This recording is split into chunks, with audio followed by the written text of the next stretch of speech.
Happy Tuesday, everybody. It's time to read chapter 2 in book 2 of our Titanic series. As we know, the genre of this series is historical fiction. And this week, we've been working on literary elements, the parts of a story, the setting, the characters, the plot, which are all the events in order. We get introduced to a problem. We have rising action as events and suspense builds. We'll have the climax where the characters face that problem and tackle it head on. It's the most exciting and interesting part of the story. And then we have the resolution as the problem gets solved. And in the end, when you look at all those things together, we can think about the theme, the lesson of the story. In historical fiction, we know that the setting is real. So the author describes in depth a lot of facts and details about the Titanic and the time and the era and what it would have been like to be on the Titanic. The characters, however, Patty, Alfie, Juliana, and Sophie, those are fictional, right? That's the fictional part of historical fiction. Also, the events in the story, as the things that the characters do, are also going to be fictional. So I just wanted to point out some of those things, and maybe we can notice some of the events in the story today. So, Chapter 2, RMS Titanic, Friday, April 12th, 1912, 5:05 p.m. Don't mind the cold, my dears. The stimulation of physical exercise will soon warm your bones. Major Mountjoy's ample belly wobbled with each step as he set up the ring toss game on a wide part of the A-deck promenade. Sophie Bronson and Juliana Glam exchanged dubious glances. How much physical exercise could they expect from Major Mutton Chop, their dinner table mate, and quite possibly the most boring person aboard the RMS Titanic? Do you remember that character from the last book, right? So it's the older gentleman that talks a lot and is interested in interacting with Sophie and Juliana, and they get very annoyed by him. Sometimes it seemed as if he intended to spend the entire voyage tracking them like a bloodhound. Sophie and Juliana were equally determined to avoid the man. Well, let's get on with it, Sophie announced with a sigh. Those rings aren't going to toss themselves. She caught a sharp look from her friend, who was an earl's daughter, and more accustomed to the old-fashioned ways of society. Sophie was an American girl, very much in the new 20th century. She got this from her mother, who was modern in her thinking. Too modern, some would say, but that was another story. Quite right, the major blustered through his bright red side whiskers. The key to success at ring toss is a combination of arm speed and keenness of eye. There is no strength involved. It is pure skill. Sighting like a marksman, he leaned forward and launched his ring. It landed on edge and rolled like a hoop, coming to rest against the half wall that semi-enclosed the promenade. Had it not been for the abutment, it would have wound up in the sea. Nice shot, Sophie commented blandly. A little irony there, right? Juliana took a ring and awaited her turn. Major Mountjoy did not move, but stayed frozen in his follow-through position. Are you all right, Major? She said solicitously. I seem to have done myself an injury, Mountjoy replied in a strained voice. It happened during the Boer War, in a cavalry charge outside Joburg. I was in charge of a brigade then, you see. It boggled the imagination, Sophie reflected. Even doubled over in pain, Major Muttonchop could still come up with a long, dreary story. All the way down to the hospital on D-deck, he rambled on about his exploits in South Africa. His posture may have been locked at a right angle, but his mouth was in perfect form. Shed no tears for me, my dears, he called as they made their escape. I shall be right as rain in no time. I've had this crooked back since that cavalry charge outside Joburg. The story restarted, this time aimed at Dr. O'Loughlin, the Titanic surgeon. The giggling began on the elevator. Sophie, Juliana hissed, it's not seemly to laugh like a hyena in public. I'm not laughing, Sophie gurgled, barely under control. I'm shedding tears for the Major. That set Juliana off, and by the time the girls let themselves into Juliana's stateroom, B56, they were both shedding tears for Major Muttonchop. Tears of mirth. Now I'm remembering back to the chapter we read yesterday, and we know that Patty's hiding in a pile of towels because he's trying to make sure he doesn't get caught for being a stowaway. And when we left off, He was on B deck. And these girls are about to go to their stateroom, B56. So that means the stateroom is on B deck. If he got the wonky back on a cavalry charge, Sophie managed. Think of the wonky back on the poor horse that was carrying him. How long has he been pleading for the honor of teaching us the fine points of ring toss? Juliana added. And then, on the very first throw, she fell silent, frowning. The suite was as beautifully appointed as any chamber in any manor house in England, with elegant furniture, silk wallpaper, velvet drapery, and a vaulted ceiling. Every detail was perfect, down to the tiniest tassel on the Persian rug in the sitting room. Now, here's a great example of with authors giving us really good details about the setting.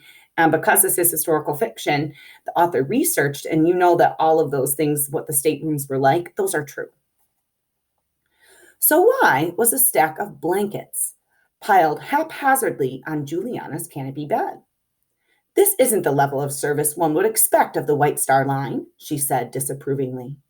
I shall ring for a steward at once. Julie, Sophie chided, why drag some poor fellow away from his tea break? And half the time it would take for him to come calling, you and I could set everything right. She bent down to the captain's drawer built into the bed and pulled on the handle. Her brow furrowed. It stuck.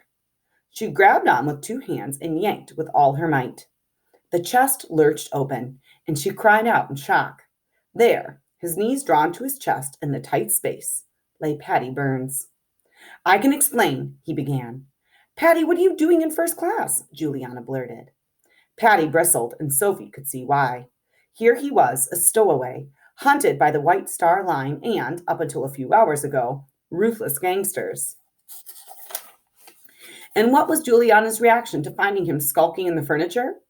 What was his business amid the nobility and high society of the Titanic's upper decks? Well, I was in the neighborhood, so I thought I'd pop in for a spot of tea, Patty told Juliana in his best English accent, which wasn't very English at all. Sophie played the role of peacemaker. She means, why are you in her stateroom, and in the drawer of all places? Stepping gingerly out of his hiding place, Patty recounted the story of his visit to the brig and how the laundry cart had provided his getaway. By the time it was safe to climb out of there, I was all the way up on B deck. I recognized your stateroom, and I thought, he studied his battered hobnail boots on the lustrous carpet. Well, miss, you were kind enough to help me the last time. But how did you get inside? Juliana persisted. The suite was locked. Ah, the lock. Patty produced a small hairpin from the pocket of his breeches. Begging your pardon, but I don't see what all the fuss is about. So when he put the hairpin, you can infer that he used that to kind of picklock the door.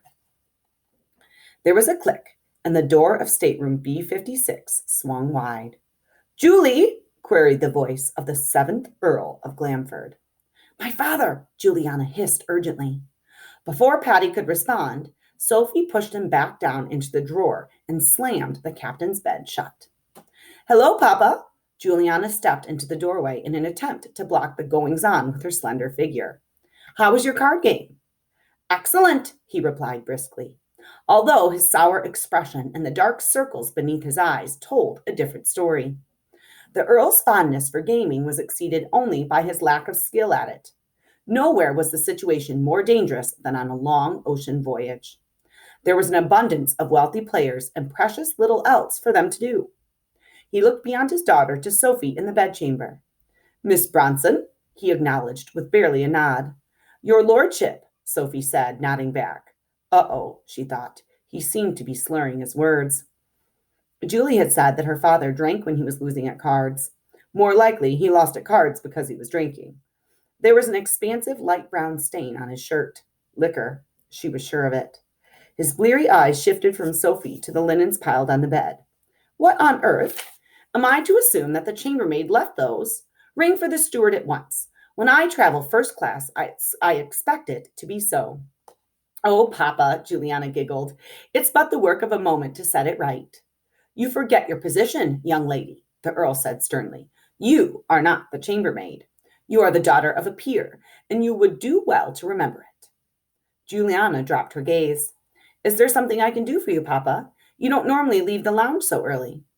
I came to change my shirt. I spilled tea all down the front. Walmsley will be here directly to assist me."